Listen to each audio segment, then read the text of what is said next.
Equation if f of x plus y is equal to f x into f, आप जानते हैं ना इसको हम क्या कहते हैं, functional relation for all x and y. Suppose f of 5 is 2, f dash 0 is 3, then find f dash 5.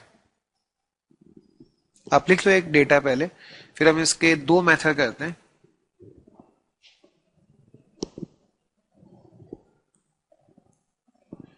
जब भी आपको फंक्शनल रिलेशन दिया जाता है ना, तो उसका एक मेथड होता है using first definition of derivative, और दूसरा तरीका है यूजिंग डायरेक्ट डिफरेंशिएशन. दो मेथड है.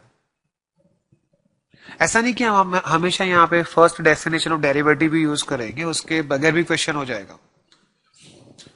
Bye the way, from first definition of derivative, what is f dash 5? Limit h tends to 0, f of क्या हो गया 5 plus h minus f of 5 divided by h. ये होगा definition. We will be finding the value of f dash 5 using what? First definition of derivative. This is called first definition of derivative. यहीं से start होता है. How can I use this data?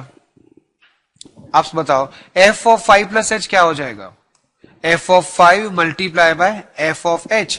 तो ये authors लेके आते हैं. जैसे कई बार हमने क्वेश्चन ये पहले जब सब्जेक्टिव में पूछते थे, से 12 to 13 years back, ठीक है, एक स्टूडेंट ने इसका सॉल्यूशन बड़ा अच्छा बताया. प्रोबेबली उसके ग्राफ के कॉन्सेप्ट शायद अच्छे होंगे.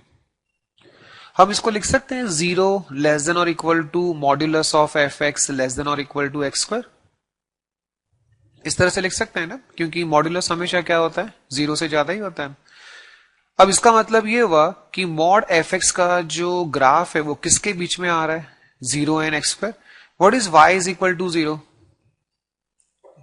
क्या होगा, x axis. And what is y is equal to x square? Parabola होगा, इस तरह का पैराबोला होगा. ठीक है. अब जो मॉड एफ एक्स है वो किसके बीच में सैंडविच होगा, 0 एंड एक्स स्क्वायर के बीच में सैंडविच होगा. ठीक है. अब हमें ये नहीं पता कि एफ ऑफ 0 का वैल्यू क्या होगा. ठीक है. इनफैक्ट देखा जाए तो अगर mod F x 0 and x square के बीच में है तो आप बता सकते हैं कि एफ ऑफ 0 का वैल्यू क्या होगा. डेफिनेटली क्या होगा, 0 होगा ना, क्योंकि उसके बगैर तो ग्राफ उसके बीच में आ ही नहीं सकता है ना. तो कोई ग्राफ ड्रॉ किया स्टूडेंट ने, एफ ऑफ 0 0 होगा, उसके बाद ग्राफ क्या होगा, कैसा भी हो जाए, आगे जाके यूं हो जाए, यहां पे आके यूं हो जाए, हमें उससे क्या मतलब, इसके बीच में ग्राफ ये होगा ना. ठीक है. इनफैक्ट आपको क्वेश्चन में ये भी कहा गया है कि फंक्शन हर जगह पे क्या है, डिफरेंशिएबल है, तो 0 पे भी डिफरेंशिएबल होगा. तो एटलीस्ट हम ये तो कंफर्म कर सकते हैं कि इस ग्राफ को 0 पे शार्प टर्न तो नहीं होगा. अब इस ग्राफ को अगर हम जूम करें, ठीक है, माइक्रोस्कोप में देखते हैं इस ग्राफ को. ठीक है. तो आपको क्या लग रहा है, 0 पे डेरिवेटिव क्या होगा, 0 ही होगा, फ्लैट ही होगा फॉर अ मोमेंट. फील हो रहा है ऐसा कि 0 ही होगा. देखो ये क्या सॉल्यूशन है. ठीक है. पर बहुत सही सॉल्यूशन है, बहुत सही आर्ग्यूमेंट. वो कह रहा है कि एक्स स्क्वायर एंड एक्स के वाई इज इक्वल टू 0 के बीच में ग्राफ सैंडविच हो रहा है. आगे पता नहीं डेरिवेटिव क्या होगा, बस 0 पे क्योंकि x square and y is equal to 0 का वैल्यू सेम है, तो उसके बीच में ग्राफ फॉर अ मोमेंट क्या हो जाएगा, इस तरह का फ्लैट हो जाएगा. तो वहां पे डेरिवेटिव क्या हो जाएगा, 0. उससे पता चला कि फंक्शन का वैल्यू भी मिल गया 0 पे. क्या है वैल्यू फंक्शन का 0 पे, वैल्यू 0. एक ये तरीका है ना. हम दूसरा तरीका ट्राई करते हैं, डेफिनेशन से कैसे होगा. और इसको ध्यान में रखते हुए आईआईटी में 2-3 क्वेश्चंस आए इस तरह के, उनको स्टडी करते हैं. By the way, f dash 0 का डेफिनेशन क्या होगा, लिमिट से, limit h tends to 0, f of 0 plus h minus f of 0 divided by h. ये हो गया डेफिनेशन. आपको याद रखना है कि इन तरह के जो क्वेश्चंस होते हैं इस तरह के, उसमें कई बार फर्स्ट डेफिनेशन ऑफ डेरिवेटिव काम आता है. अब ये निकालने के लिए मुझे वैल्यू किसका चाहिएगा, एफ ऑफ 0. एफ ऑफ 0 का वैल्यू यहां से आ सकता है. इस रिलेशन से एफ ऑफ 0 का वैल्यू कैसे आएगा, एक्स को क्या रखो, 0, ऑब्वियसली 0 रखेंगे. और क्या, modulus of f of 0 is 0. Now modulus of some value is less than और equal to 0. What is possible, 0. It can not be negative. तो एफ ऑफ 0 का वैल्यू 0 तो आ ही गया. तो एफ डैश 0 का जो डेफिनेशन है, हम साइमल्टेनियसली यहां पे एफ डैश 0 के डेफिनेशन को मॉडिफाई करते रहते हैं, जो जो में मिलता गया. F of H divided by H. अब ये आ गया, आएगा कैसे आएगा? अब ध्यान से सोचो, आपके पास अभी भी रिलेशन तो ये है, जो भी आपको कुछ भी हेल्प करेगा वो तो ये इनइक्वालिटी ही करेगा। हाँ, कैसे आएगा? यहां ये रिलेशन लाने के लिए ये कैसे यूजफुल होगा? हाँ, क्या करें? एक्स से, हाँ, हम इसको किससे डिवाइड करें? एक्स से, है ना? या तो एक्स को क्या रखें? एच रख लो, फिर किससे डिवाइड करें? एच से। Should we divide by x और मॉड एक्स? मॉड एक्स, उससे क्या होगा? इनइक्वालिटी का साइन चेंज नहीं होगा। In fact we can write x square as what? Mod x square. अब मॉड एक्स से डिवाइड कर लो तो f x by x mod is less than और equal to mod x. Simply इसको आप एच रख लो, f h by h modulus less than और इक्वल टू मॉड एच, है ना? अब क्या करेंगे? बाकी क्या बचा? अब limit h tends to zero. हमने लिमिट में एक रूल स्टडी किया था, कौन सा? Sandwich rule. अब जानते हैं ना, अगर ये इनइक्वालिटी है तो लिमिट में भी ये इनइक्वालिटी रहता है कि नहीं रहता है? हम दोनों साइड लिमिट अप्लाई करेंगे। Limit h tends to zero f h upon h less than और equal to limit h tends to zero of modulus of h. अब लिमिट का दूसरा रूल कि limit can get inside what? Modulus sign. ठीक है, तो ये हो गया limit h tends to zero f h upon h less than और इक्वल टू, ये तो क्या हो जाएगा? Zero. Now this is definition of what? F dash zero, because F of zero is zero. Now modulus of F dash zero less than और equal to zero, तो definitely F dash zero क्या हो गया? Zero हो गया। ठीक है, एक था पिक्चर फॉर्म और दूसरा ये मेथड, क्योंकि कई बार आपको पिक्चर फॉर्म काम नहीं आएगा, मतलब वो ग्राफिकल मेथड काम नहीं आएगा, उस टाइम पे हमें इसी तरह से करना पड़ेगा।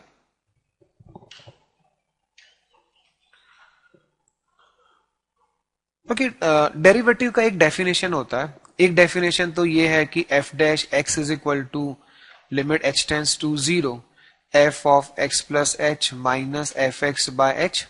ठीक है, एक और भी डेफिनेशन हम लिख सकते हैं, limit x tends to, suppose किसी ए पॉइंट पे डेरिवेटिव निकाल रहे हैं, अगर यहां पे हम एफ डैश ए करेंगे तो यहां पे एक्स की जगह पे क्या आ जाएगा? ए आ जाएगा।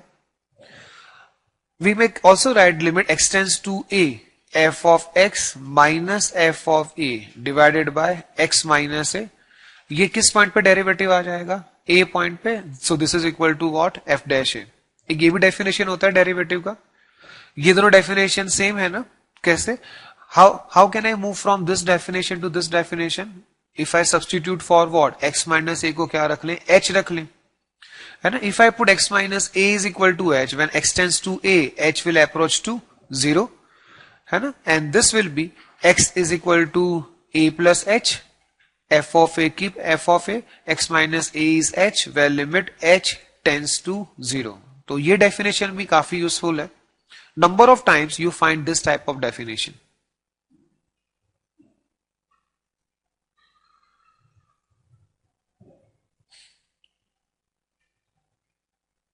For this definition, we have one question, write equation. Modulus of fx, modulus of fy less than or equal to modulus of x minus y cube for all xy belongs to R. Find or prove that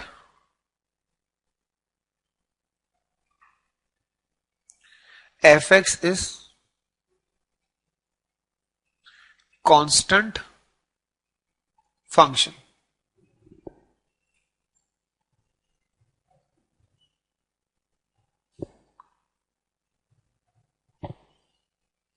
आप differentiation chapter में हैं और आपको prove करना है कि function constant है, तो आप क्या प्रूव करेंगे? फंक्शन का डेरिवेटिव जीरो है ना? And do you see definition of derivative? How can we make f x minus f y, और ये क्या है? X minus y. क्या करेंगे? डिवाइड किससे डिवाइड करेंगे? मॉड एक्स माइनस वाई से डिवाइड करेंगे।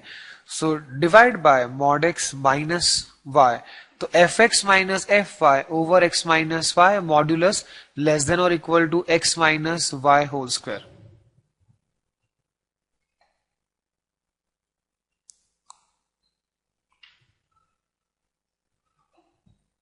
इसके बाद क्या करेंगे, how you get f dash x, कैसे आएगा एफ डैश एक्स? अब चेक करो एफ डैश एक्स का डेफिनेशन क्या था, f x minus f a upon x minus a where x tends to A.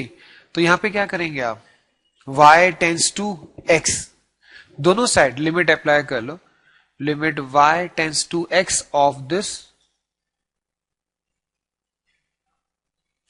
Less than और equal to limit y tends to x of x minus y square. देखो prove हो गया। फिर what is R H S? अरे जब y x को approach करेगा तो ये क्या हो गया, 0, ठीक है, एंड ये इसके अंदर चला जाएगा limit, we have limit inside modulus sign, and what this is definition of what, f dash x, mod f dash x less than और इक्वल टू 0, तो एफ डैश एक्स का वैल्यू क्या हो जाएगा, 0 हो जाए, मॉड्यूलस नेगेटिव नहीं होता ना, 0 होता है। अब फंक्शन का डेरिवेटिव 0 है तो फंक्शन क्या हो गया, कांस्टेंट हो गया ना।